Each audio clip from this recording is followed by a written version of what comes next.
What is going on, everybody? Happy Honky Tonk Tuesday. Cheers. I hope y'all have had a great start to the week. This episode is something that I've been waiting for a long time, so we're going to do things a little different. First off, we got some people hitting us up. Y'all already know my guest today, which is why we're going to be doing things a little bit different. Just because I've been such a fan of Steve and been able to get to know him here in the last year or so, and it's just been it's been incredible to become buddies with somebody that you grew up idolizing and hearing his songs. Y'all are in for one hell of a show tonight, I'll tell you. That's why we're doing this a little different. I talked to Steve not long ago, and he was telling me a lot of stories, and I knew that if I was ever able to have him on here, I was going to pretty much turn the floor over to him, because what you're about to learn, not only about Steve Wariner, but about country music and country music as a whole, and who Steve Wariner is as an artist is pretty incredible. So we got some people here. Where y'all hitting us up from? Let me see ya. Let's see. We got Cal Karen from the Villages. What's up? Ohio, Montana, Buffalo, New York, Pennsylvania, upstate New York. Awesome. Polk County, Florida. What's up? We got my hometown in here. I know my dad's watching. My mom's watching. Stepmom's watching. Everybody's watching down home. So I'm going to get right to our guests. Y'all, Honky Tonk Tuesday. Please make some noise wherever you're at. You're in your kitchen, your driveway, your car, your garage, your man cave, your woman, your she den, whatever you call it. I don't know. Make some noise. 4 Grammys, 10 #1 songs, 3 CMAs, 1 ACM, and the best guitar player you're ever going to hear in your life. Y'all give it up for my buddy. Welcome to Honky Tonk Tuesday, Mr. Steve Wariner. What's up, buddy? What's up, Michael? How are you, man? How you doing, man? I can't live up to that intro. That's awesome. Hey, I've had to follow you on the Grand Ole Opry stage once. And hey, we sat in a circle together, pretty close to it, didn't we? Pretty darn close, man. That was great. What a crazy moment, man. You and I talked about that, and I've had some people ask me about playing the Opry, and you and I, you've been a member for years now, which is something that my highest achievement at, hopefully, that I'm shooting for in my career. To play the Opry is always an honor. But you and I talked about sitting on that stage and how weird it felt it could have been with no audience, no Opry fans in the crowd. Thank God we got WSM. But how cool was it to sit on that Opry stage, man, on a bar stool? We all started on bar stools, Yeah, we did. Full circle moment of we started on bar stools. Here we are again. Now we're on bar stools playing the Opry. On the Opry. Pretty cool, right? It was awesome, man. It was awesome. Yeah, and, it was. It's such a cool moment, man. So how have you and Miss Karen been during all this? Oh, we've been okay. We've been really well. We miss our kids terribly. And I'll say hi to your mom and dad out there. They're watching. Thank you. They are watching. I'd like to meet them one day. But yeah, we miss our kids. We have one in New York. We have one. Ross lives in the Brooklyn, New York, and then Ryan lives in East Nashville. So we see him. We're kind of quarantined with him, if that's what you want to call it. But Okay. And then my daughter, my stepdaughter, and my stepson. My stepdaughter Holly lives in San Francisco, or in Oakland, outside of San Francisco. So we really miss her and Kev. They're out there. So but it's all good. We're doing okay and getting along. I've been turning this time into some creative time for me. I've been writing a ton of songs, and you probably know this. I'll say it anyway, but I paint, and I paint a lot, and I draw and paint. I've been doing that. That's what I was going to do before this music stuff got in my way, and I came here, but I was going to go to art school. But anyway, I've been painting a lot. That's what I was doing all day yesterday, and our little pool house I've turned into my little art studio. So I didn't know you were art school. Yeah, I have to show you when you come out. When this is over, you're coming out, man. I'm coming over. You don't know it yet, but you're coming out here. This is my studio. This is my studio. Pick me out. So I'm there. This is my studio around me. We built this about 18 years ago, and we've been at this place, our house, this place. We've been about 30 years, but we built this building in this place about 18 to 18 years ago. But I call it, my name of my studio, you'll like it. It's called Twanger Law. That's awesome. That's my studio. So can the fans be looking forward to some Steve Wariner paintings coming out?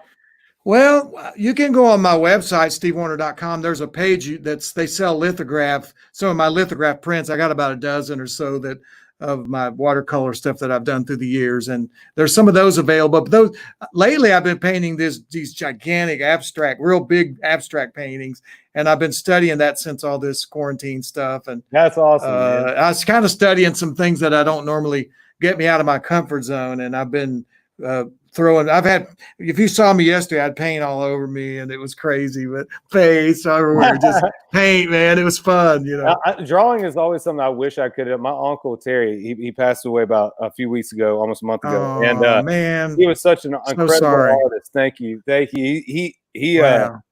Man, he was such an incredible artist. Being able to paint and draw something I've always wished I could have done. I wish I could have. Yeah, I don't know where he got it from, but he was. You could do it though. You could do it.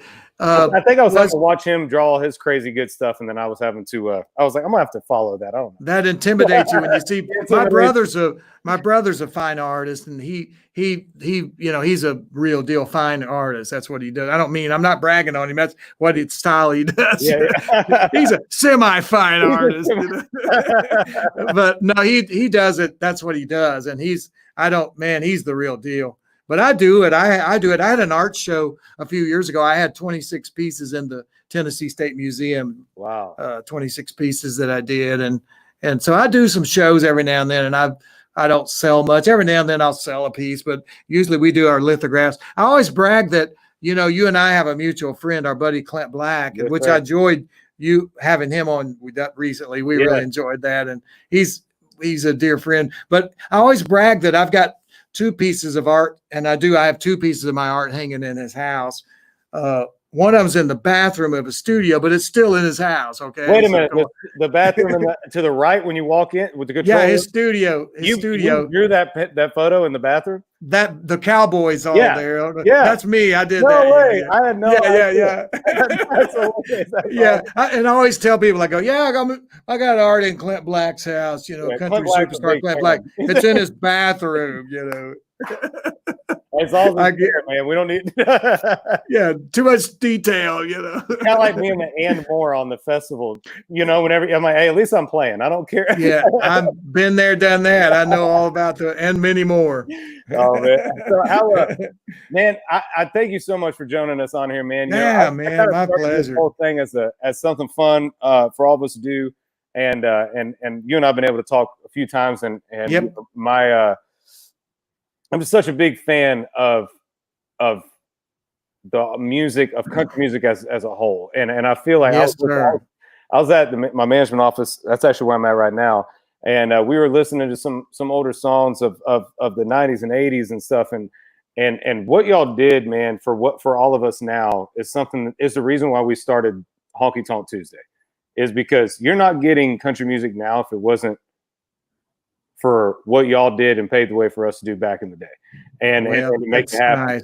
And all of us love that. And so when we were in quarantine, strict quarantine, I don't know really where we're at right now in all this, but I don't either. We're somewhere. We're in limbo somewhere, but we're in strict quarantine. I was like, man, I'm missing some good country music, and absolutely. And I felt like people were tired of hearing me sing my own stuff. And I don't think on Instagram.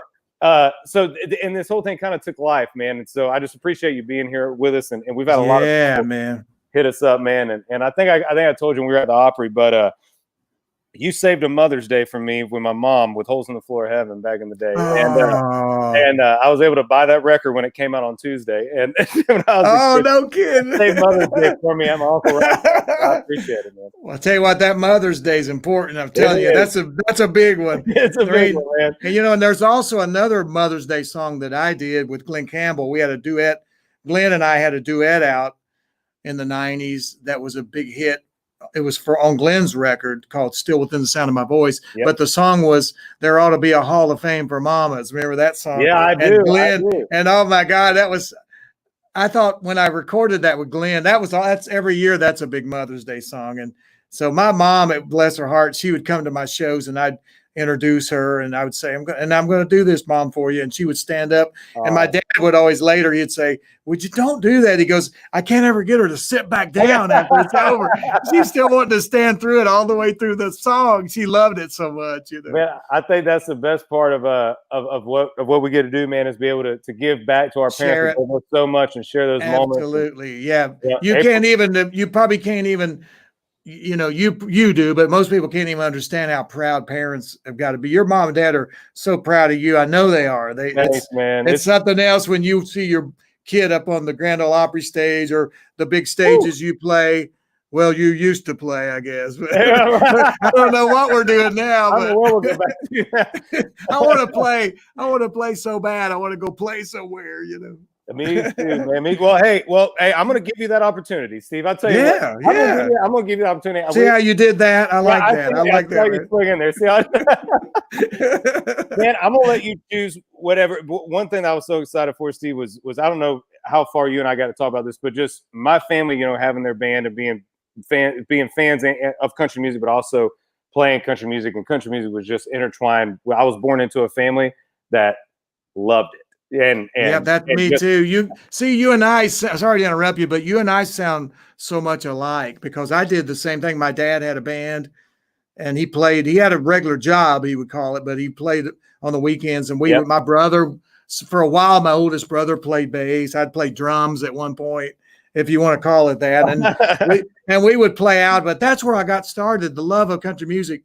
I always say my dad, he gave me a lot of lessons and taught me a lot. But one thing I'm so proud of is he taught me what real country was. You know, he would say, that's the Louvin Brothers. That's Hank Williams Sr.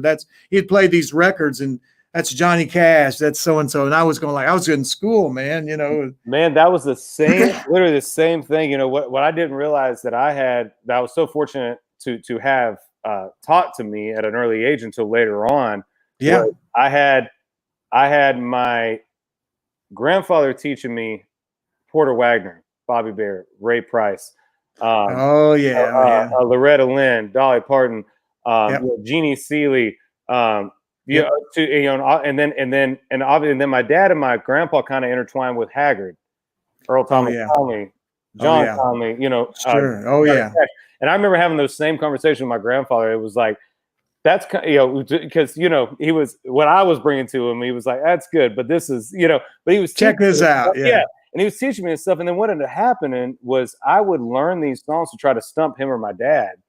You couldn't do it. I couldn't do it. And then within time, I just ended up developing this love of, you know, of traditional country and the story and the honesty of country. You know, I learned Porter Wagner's Green Green Grass at Home back when I was a kid. Man. Not knowing about a guy that was on death row that woke up. I just love the song, man. And I think it's probably the same way with you too, was, you know, being able to be brought up in music that was, I guess, technically before what your class was probably listening to, because that's what it was for me. Oh, yeah. No question about it. People were I was in middle school, they were trying to teach me Blink-182, and I was bringing the greatest hits of Earl Thomas Conley, you know, or Gene you're going like, hey, how about this one though, man? I'm like, man, you never heard of When We Were Down to Nothing, have you? Yeah. Well, you know what, and you hate to say that, but when I was going to high school, you know, way before you, of course, but you had to be careful. If I was driving my little VW Bug down through town, I was listening to Merle Haggard blasting or something. Oh yeah. And if you know, every now and then I got to admit, and you'd have to roll your window up a little bit because you're going like, man, these girls over here, I don't want them to, you know, you got to be careful. But then I soon got over that and I go, man, I am what I am. You know, this is what I am and it's what I love. But when you're 15, 16 years old, but man, you know, that's what we are. That's where we come from. And I got to be honest, that's what really has impressed me a lot, among other things about you, Michael, is I could tell right off that you have this deep affinity and great passion for that kind of country. And I do too. That's right down my alley and it's what I love. And I guess we have that same thing with our families, but my dad was a really good guitar player. He played fiddle. He could sing you could name us any old country song. He knew it. I mean, he was unbelievable. He was a great musician. And I was just like, wow, man, I was getting schooled. We'd go out and play and he'd just start in on songs and just sing 5 hours, man. He would sing of just song after song. I learned all kinds of cool stuff. Man, that's how my grandfather was a lead guitar player. I have his old Gibson 335 still. When I come over, how cool! When I come over, I'll bring it. I want to see that, man. The finishes weren't off the neck. He played it for 50 years. Battle scars. He's a great lead guitar player. I haven't changed anything but the strings. I changed the strings, and that was it. Man, I want to see it. What year do you think it is? Do you have any idea? I don't know. I'd love to run it by you. Yeah. Oh yeah. I bet it's 60s. I bet. It's awesome. Man. I actually made my Opry debut on it. Or with it. Oh, how cool. 24th of April, 2015. So, well, one of the proudest things for me is when I was inducted into the Opry, and my dad and mom were there. They're both gone now, but I was so proud because my dad, he loved the Opry so much. And just, I look over and he's hanging out he'd met Chet a few times, but Chet Atkins played with me that night and my band and everything. But I look over and my dad's hanging out with Chet, talking to him and Grandpa Jones. My mom's off talking to Porter Wagner over here. I'm going like, Mom, not too much with Porter. Right? Watch it, Porter. But Porter was awesome. He would love that if he was here. He'd love that I said that. It was just great. What a great, and we're really lucky, aren't we, Michael? We're lucky, man. Our parents taught us like that. And very, very blessed. Very blessed. You talk about Chet. That was one of the people that you met when you came to town.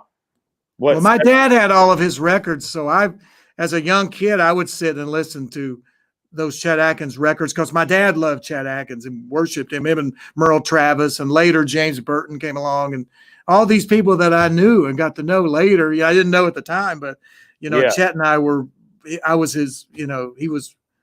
He mentored me, man. I worked with him. I was in his band. I played with him while we were trying to make hit records. I played bass in his band and toured all over Europe and stuff. And he was so free giving with he goes, "Oh no, you're working yourself to death. Let me show you an easy way to do that." And he was great about teaching me stuff. And he would go, "No, I did that like this." And I remember he took me into Studio B and RCA and played.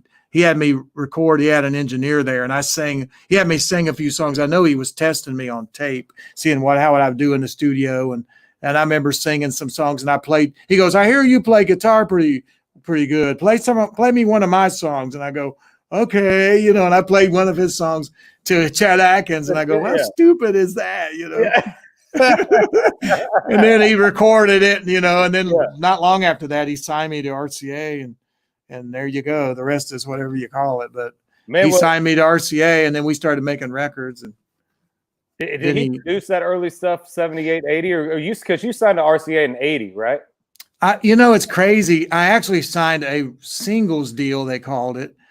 At that time, I say totally a singles deal. And believe it or not, in 1977, I signed. I was just a kid, but I signed with him, and we put out about 3 singles, and they all kind of flirted with the top 40. But, I didn't know this, and I won't get into a long story on it, but there was a real political battle going on at that time. Chet was kind of on his way out, and there was some new folks coming in, and it was kind of a power thing going on. I didn't even know it. I was his boy. So he told me one day, he goes, "Man, you need another producer." And so, so I was still touring, playing with him, but Tom Collins, I opted to go with Tom Collins, who was at that time he produced Ronnie Millsap, Smoky Mountain Rain, Barbara Mandrell, Sleeping Single, and Double Bed. He was producing those guys. And wow.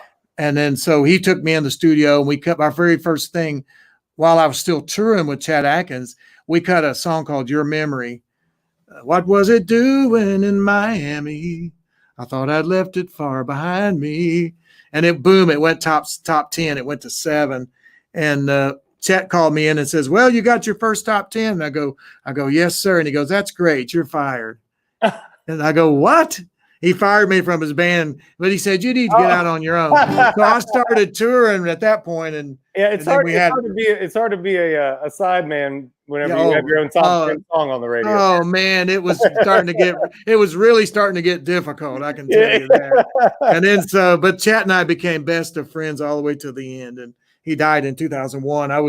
I saw him right before he died, and we were super, super close friends, and one of my best friends in the whole world, and I played on tons of his records and sang on his stuff, and he did mine, and we were just pals, So that's awesome, man. Well, will you take us back to those early days? Will you want to play one of your earlier hits, or Sure, I'll do whatever if you got requests, I'll. I have one request. I'm going to wait for a second, but yeah, I'm sure. I'll do after you kick it off. I'll do this song.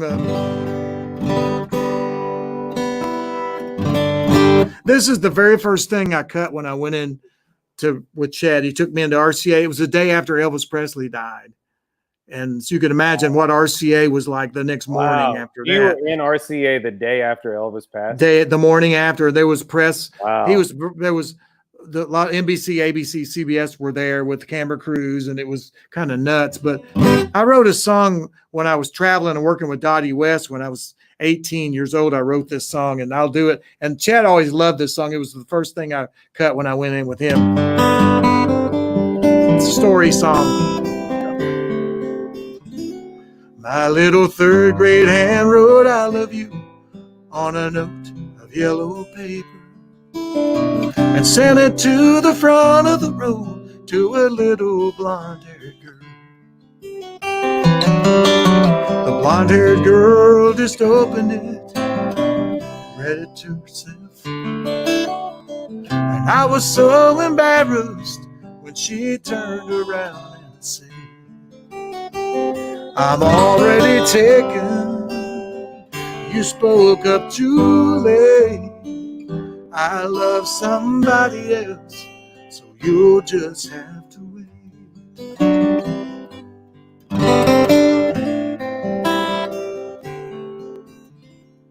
The years flew by so quickly, and there we were in junior high. I realized that I still loved her so. So I called her up and told her exactly how I felt. Then she said, "There's something that you really ought to know. I'm already taken, you spoke up too late. I love somebody else, so you'll just have to wait." So wait, I did, and never changed my love for that little blonde-haired girl, who's now the mother of our little blonde-haired boy, who's to our hearts so close. I hate to think how fast he's growing up. Last night I overheard them as she tucked him into bed. He said, "Mommy, will you marry me?" And this is what she said: "I'm already taken, you spoke up too late. I love your daddy's son, so you'll just have to wait. I'm already taken, you spoke up too late. I love your daddy's son, so you just have to wait."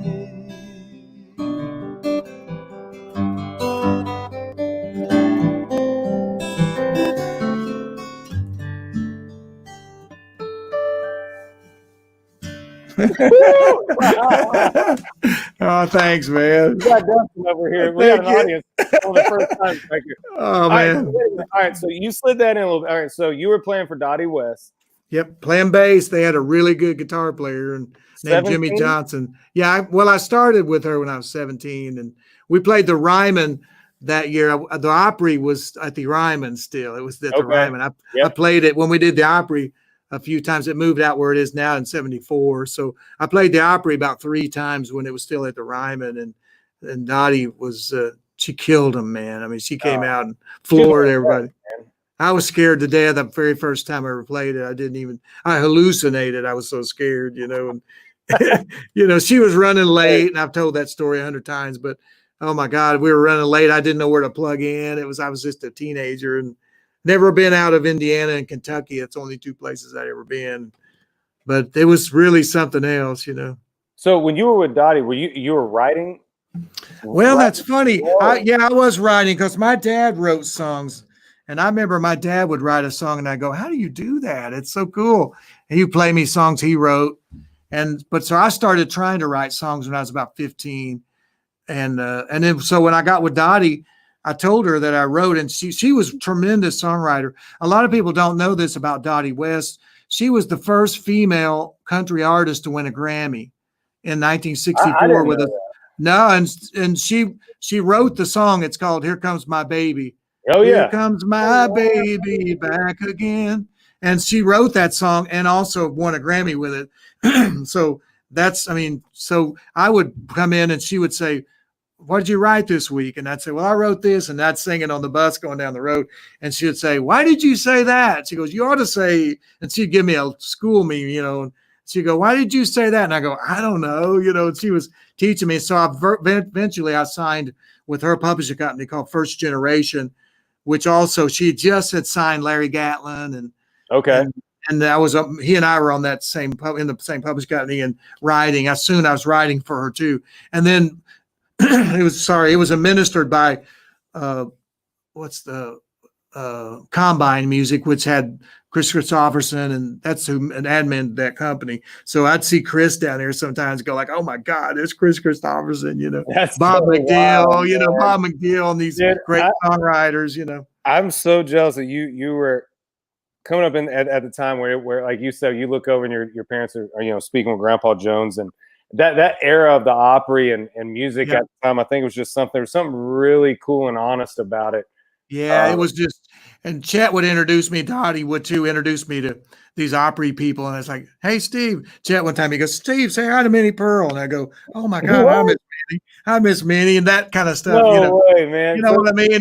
We were fast friends, Minnie Pearl, I went up, saw her when she was in the hospital. She did a comedy bit for me laying in her hospital bed. She was awesome. I mean, I'm so lucky, Did you get to know, this is just mainly from my own geek knowledge, but so did you get to know Roy real well, Roy Acuff? Very well. Yeah. In fact, I knew Roy very well. I would go in his dressing room and jam with him, and that was his dressing room. And he always had people jamming in there. But yeah, Roy and I became real good friends. In fact, the first time I was on Hee Haw, I was in the cornfield with my back. I did Where Oh Where. Yeah.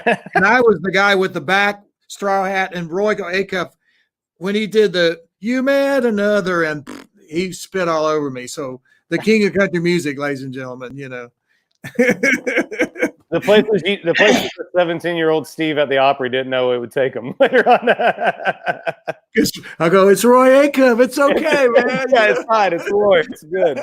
The king of country. He was super nice to me, Mr. Acuff was. He was very nice. And, you said Jeannie Seeley. She's one of the reasons I'm an Opry member. Jeannie went to them, and when I would do guest spots, and she went to those guys a bunch and said, you need to make him a member. He loves it out here. And eventually they did. It took a while, but eventually they did. But she always say Jeannie Seeley and Carol Lee of the Carol Lee Singers those two were really my allies of talking me up with the Opry. So I'm always grateful for that. Jeannie's one of the best, man. I was in the office next door talking, and we were playing some old Steve Wariner songs. My request is The Weeknd, and I've seen quite a few people hit up. I love that song. I'll tell you a quick story on that too. Randy Hart, the piano player at the Opry, the staff guy, he worked for me for 15 years. Randy, Randy was my piano guy. Yeah, we're like best friends, and so he and Bill LaBounty are best friends too. Bill LaBounty wrote that, he and his wife Becky Foster, as a tune real quick. But we were getting ready to cut a new record, and Tony Brown and Jimmy Bowen were producing me for MCA. And I've been listening to hundreds of songs, as you well know you do, getting ready to record. I was trying to write as much of it as I could. And so anyway, Randy Hart, we get on the bus to go to Kansas City or somewhere, and Randy Hart gets on the bus and he says, man, he goes, I'd been listening to the 100 songs that week, and I was really kind of, I was kind of glad to get on the bus and get out of Dodge. And Randy Hart, we weren't even out of town, and he goes, I got a cassette tape. That tells you how old it is. He said, I got a song here that Bill LaBounty wrote. You got to hear it. And I go, Randy, I'm burnt out, man. You know, and he goes, you need to hear this. Yeah. And so he puts it in, and I hear, woo!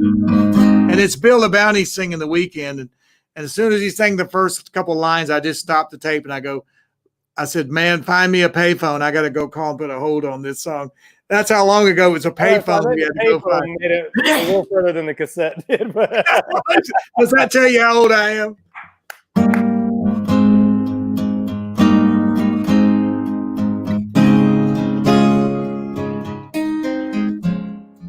A couple of days isn't a very long time. Why can't I just walk away? I used to be good at goodbye.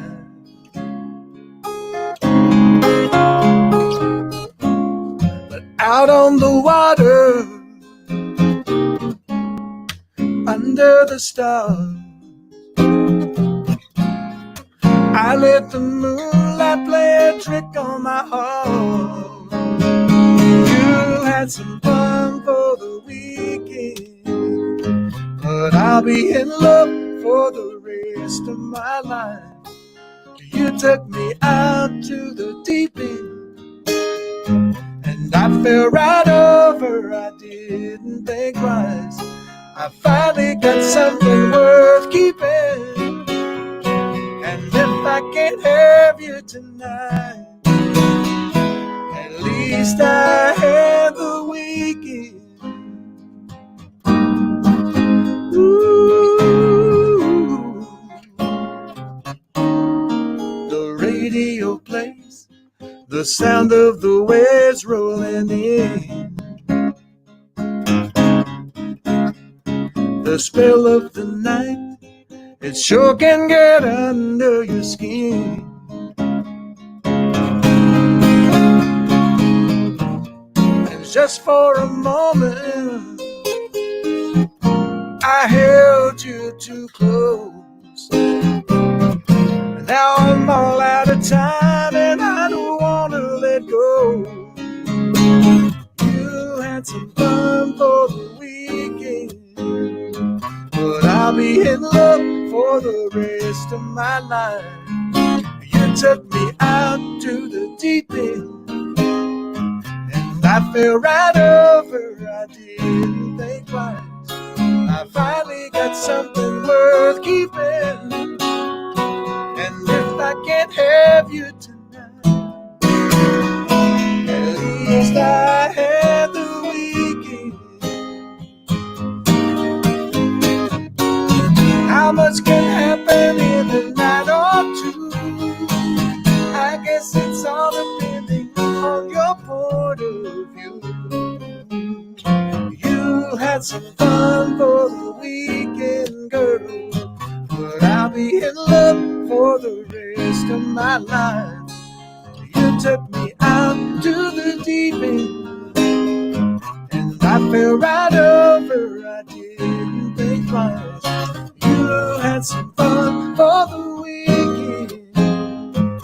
Ooh.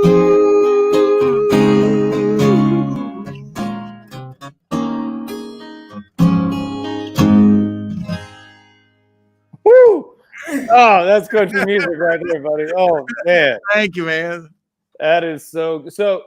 Thanks. So Randy, okay. So me and Randy got a lot to talk about next time I see him at the office. 'Cause I've known Randy for a while, and I had no idea that he is the reason why we all got the weekend. He is, and I always give him that credit. He brought me a lot of cool songs, but he was always real tight. He used to be a exec at BMG, publishing the end of BMG. Oh, okay. He ran that for a long time, was a big guy there. So he's always been into the publishing end of stuff for a long time. But he was playing piano for me for years and pitching. He was always buddies with these great Gary Burr and Bill LaBounty, a lot of great songwriters. And so sometimes I got the inside scoop on some hot, fresh songs, worked out really well, for me. And it makes it hard to write your own songs when you're getting all these great songs sent to you. It puts some pressure on you, and I wrote a song. My very first one I wrote my first #1 hit that I wrote as a writer. I wrote with John Hall from the group Orleans. If you remember the group Orleans, Still the One, and all those songs. But we wrote a song called "You Can Dream of Me," which was I finally felt legitimate as a songwriter when I finally got a #1 as a writer, and it was my record and it was on MCA. So, and Orleans guys came in and sang on it too. So that was, but you're right. It puts a lot of pressure on you because your competition are the best songwriters in the world, so you better get your game up you got to bring it up, compete with that. Yep. But I don't think a lot of people know that. I mean, you've had songs cut by Charlie Pride, Glenn Campbell, Diamond Rio, Brad Paisley. I mean, the list goes on and on of artists that, and I think like you said, like, as an artist, writer myself, and like you said, like you have all these accolades that your family, your friends, your peers, everybody go, man, you did it. But we all have that one little thing in our mind that makes us go, yeah, but for me, this is when I'll feel like I did it. You're legitimate. Yeah. But I think that a lot of fans, I think they're starting to see it now, but I don't think a lot of people really know how tight knit the country music industry is. Yeah. The behind the scenes gears, the fact that like you could write a song for a Steve Wariner record, but then that record take a whole right turn, and that song now doesn't fit the record. Well, no doubt about it, but it's still a good song. Yeah, exactly. The song I had a big hit with a song called "Life's Highway," and that song had been passed on by I know 3 major artists. It somehow by the time I heard it, nobody ever cut it, and I was like, thank goodness, because I flipped out when I heard it, and we've had a hit with it. But I've also the big song. Anne Murray's biggest hit, "You Needed Me." I passed on that a year before she heard that song. Yeah. So, but that just tells you never know. Some songs are just meant to be with certain artists, and I've been lucky to write songs. Clint Black and we wrote "Nothing But the Taillights" together. We wrote that, and I wrote with Rick Carnes. We wrote "Long Neck Bottle" for Garth, and remember, "Long Neck Bottle, let go of my hand." And jukebox don't start playing that song again.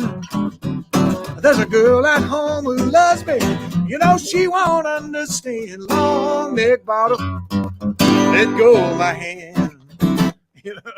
I wrote that with Rick, and then I wrote for Keith Urban, Alan Shamblin, and I wrote I'm gonna kick off my shoes and run in bare feet where the grass and the dirt and the gravel on me. Going back to the well, gonna visit old friends and feed my soul where the blacktop is.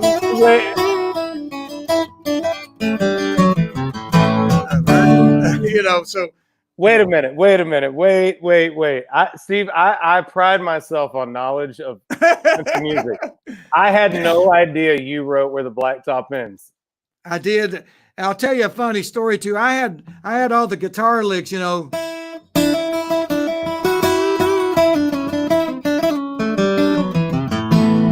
And so anyway, I had all the music, and I had some lyrics that were the music I loved, the lyrics not so much. So I called my buddy Alan Shamblin, who is one of the greatest. I Can't Make You Love Me. You if can anybody stop at watching that one. this and doesn't know who he is, please Alan Shamblin. do yourself a favor and Google and listen to those songs. I can't make you love me if you don't. That's my favorite he's done. But anyway, I call Alan. I said, Alan, I got some cool music. I think it's cool, but I don't know where to go with it. And so he comes over and I mute the vocal because it had all the crappy lyrics on it. And so he comes over and we start working from scratch with the music, and we just plug in all the lyrics. And by the end of the day, we had looking down the barrel of Friday night, riding on a river of freeway lights, a goodbye city, I'm bound till Monday rolls around. I'm gonna kick off my shoes and run in bare feet where the grass and the dirt and the gravel on me. Going back to the well, gonna visit old friends and feeding my soul where the blacktop is.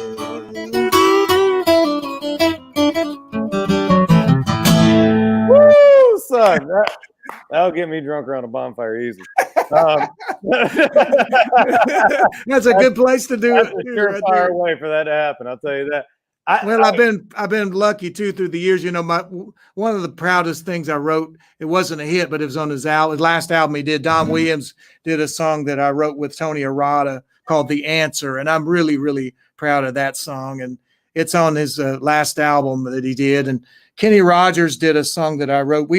Billy Kirsch and I wrote a song for a movie, Mel Gibson movie called "We Were Soldiers." We wrote a song for all time. We wrote a bunch of writers were asked to write songs for that movie, and it wound up our song wasn't picked. We wrote a song called, it's a cliche title, but you'd have to hear the song. But go listen to it if you get a minute. It's called "I'm Missing You." Okay. And it's about a soldier and a wife. It's actually the wife's point of view, but it didn't make the movie. But Kenny Rogers picked up on it, and he cut it for his album Back to the Well, and he killed it. I went and played on the record and sang on the record with him too. Yeah. So, and Kenny was just awesome. And he did that song in his shows for a long time. And it had a screen behind him that showed all these images of these guys over in Iraq and Afghanistan. And this girl is, you know, by the time you read this letter, I'll be gone. I'm not the man I was when I left home. By the time you see my face, I will have aged much more than the passing of the days. This many miles might as well be the moon. It's a desolate place, and I'm missing you. My heart can't believe what my eyes they have seen. God knows what's pulling us through. In a world gone insane, I whisper your name. Oh, I'm missing you. Woo, man.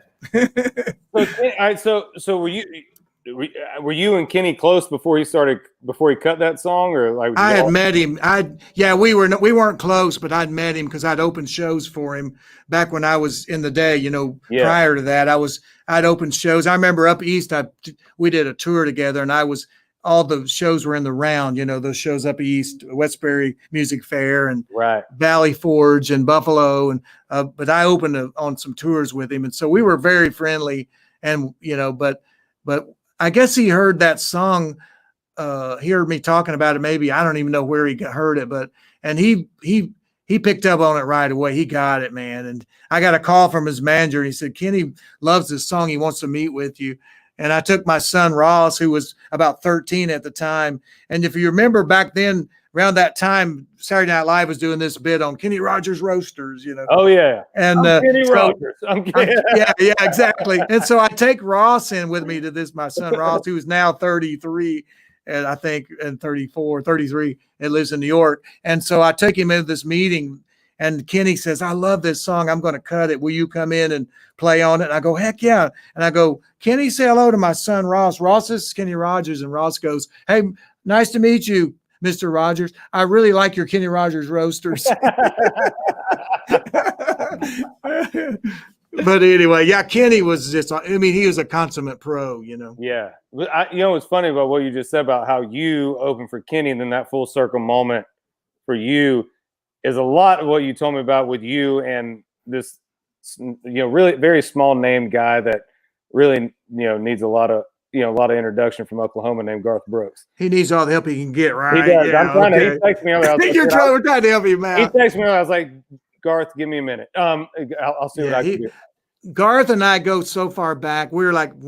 It's like I'm dropping names, you know. No, well, it was when you and I were on the phone, and you told me about, because it is a full circle, and it really is. I think it's something really interesting for fans to hear. Is how many of the relationships start by that. It was by somebody coming through town, you know, because I was that artist in Florida. I was always opening for the national came to town. So I got to know, you know, you got to know some people you stick with, some people you see later on when you get to Nashville. But that story with you and Kenny, is literally how it was almost with you and Garth was Yep. back in the day when you were touring Oklahoma. But you told me Garth wasn't Garth Brooks. He was Garth with a band, right? Yeah. Oh, yeah, definitely. And I would play the shows out in Texas. We played Texas, still do when I can play. We still play Texas a bunch. That's a real hotbed for me, always has been. But anyway, I'd play Oklahoma or Texas, and there was this one band would open for us a lot, and it was this guy, lead singer, that would tear their ass up, man. And I'd watch them, and they would always say, "Man, they're great," And it was this guy Garth that was, the leader in this band, and we would play shows, and we would be out. You know how it is. I'd be out I always took my baseball glove, and my brother and I would get out and pitch and catch and throw baseball. I had a bat. I had a football. We played basketball every day, full court, first one to 100 wins. We were hardcore back then when I could do that stuff. But I was out throwing baseball, and the Garth would come out and throw with us, and they were just the opening band, and super nice guys, and all the same guys, a lot of them that he still has now. They stayed with him from those early days. But as it got on and on, I told you this story. We played Tarleton University one time, Stephenville, Texas, and Garth's opening the show, and he's just on the verge of busting so wide open, on the verge, and he's really steamrolling, and I'm having hits. I'm having number ones, but so I'm in the locker room of this university, and it sounds like there's a big storm, lightning and thunder, and my road manager comes in, and I said, "Man, is it storming out there?" And they hear that sound, and they go, "No, that's the opening act. That's Garth." And I go, "Wow." And I walked out and watched. And that minute, Michael, is the minute I went, okay, this is getting ready to bust. And he was bigger than Michael Jackson and the Beatles together. And wow. within about a month, and we'd already had all these shows booked, where he was opening for me on this tour. That didn't last long, because I went to him and said, "Man, we're flip-flopping this stuff," because he was just unbelievable, and we've been best friends ever since. I mean, I could call him right now. He would be over here if he could. I remember you telling me a story. You're like, he really is. I could call Garth and tell him, "Man, I'm hanging drywall at the house right now." He would go, "Can I help out?" He would. He's so funny, though. He's just the biggest hearted, greatest guy in the world. He's a dear friend, and he's been so great to us through the years. And hey, well, he and Trisha are just the best. Yeah. Well, it's all because all of us got inspired by listening to Steve Wariner songs. And I don't know about that one. I don't know. I'll stand by it. I don't know Garth well, but if I knew him better, I would talk to him. I just think that those type of moments, I can say it from my standpoint of being an opener at the same time for national act, you the same. All that is how you learn. You learn. Let me rephrase that. You learn how to be a headliner by the headliners that you learn from, and yep. And I think that a lot of Garth.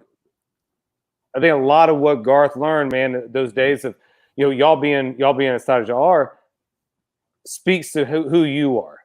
And I appreciate how you that. treat an opener and how you and because I tell you what, people remember how that stuff. They remember how that stuff plays out, how you're treated. We'll share some stories when I come over there when laying some people. Yes, we will, because I got someone I want to. Hey, you know what? My very first tour was ever. You'll love this. I didn't even have a record out yet. I was on RCA, just signed. I was just getting ready to have my first top 10, and I had some of the Chet Atkins records were out. They were like, they were 78 with an anchor. They weren't doing anything. But I got a call one day from Charlie Pride's manager, and I was not doing anything. I was playing with Chet, but we weren't touring at the moment.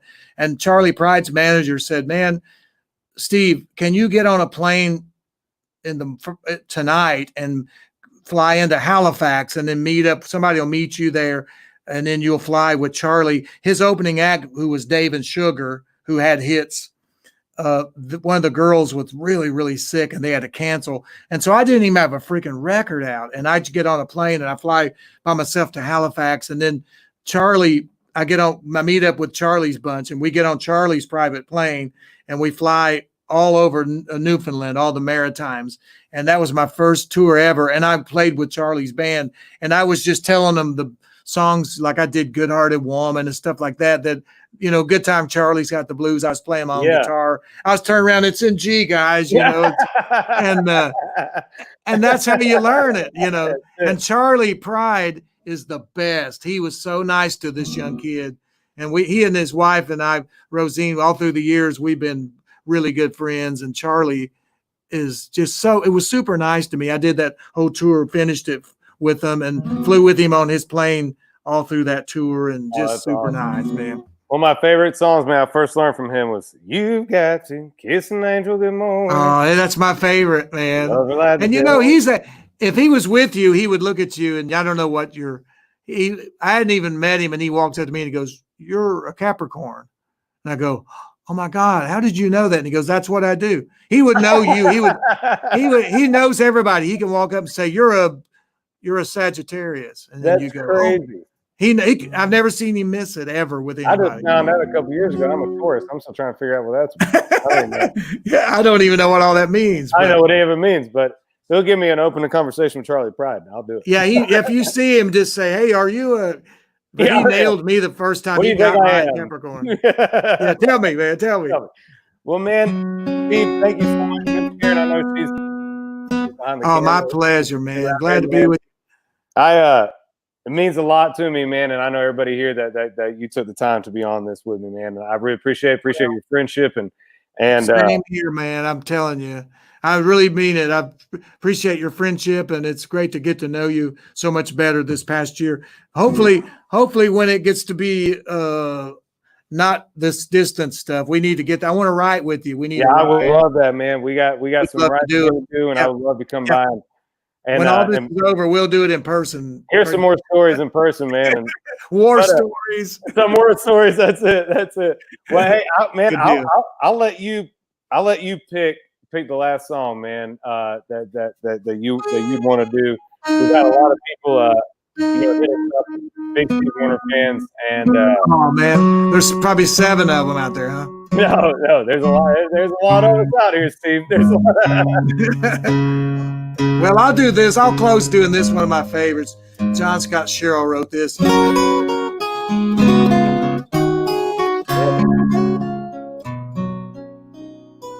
All my friends say I should leave you alone.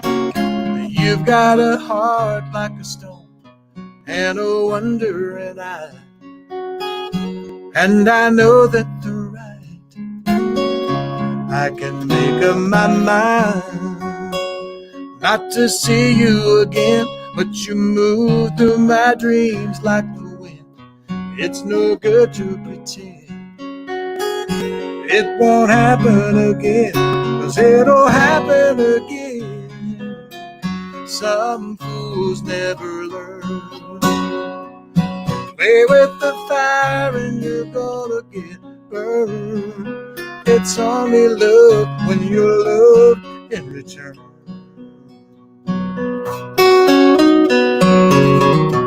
Some fools never learn.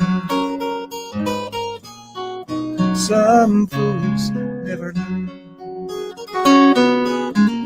'Cause baby, I try, but I'm just not that strong. Yes, I knew all along, but that's not enough. I was falling in love, and you don't know it, but I came over tonight. There was somebody's car parked outside. Damn my eyes, damn this heart of mine. I drove off into the night. Some fools never learn.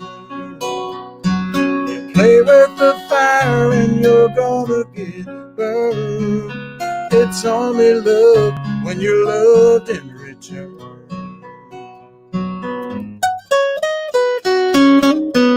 Some fools never learn. Some fools never learn.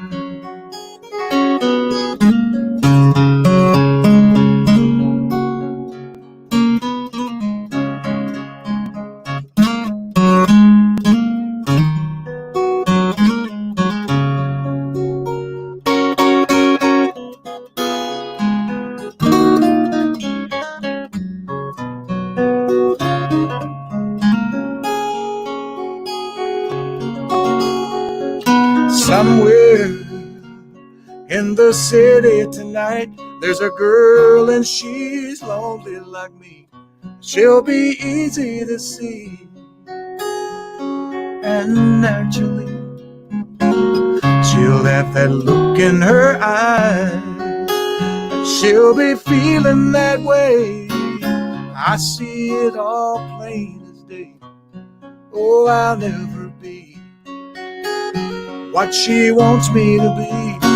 Oh, but lucky for me, some fools never learn. You play with the fire and you're gonna get burned. It's only love when you're loved in return.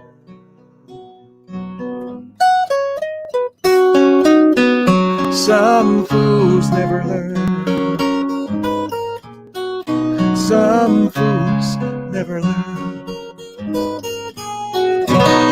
Some fools never learn.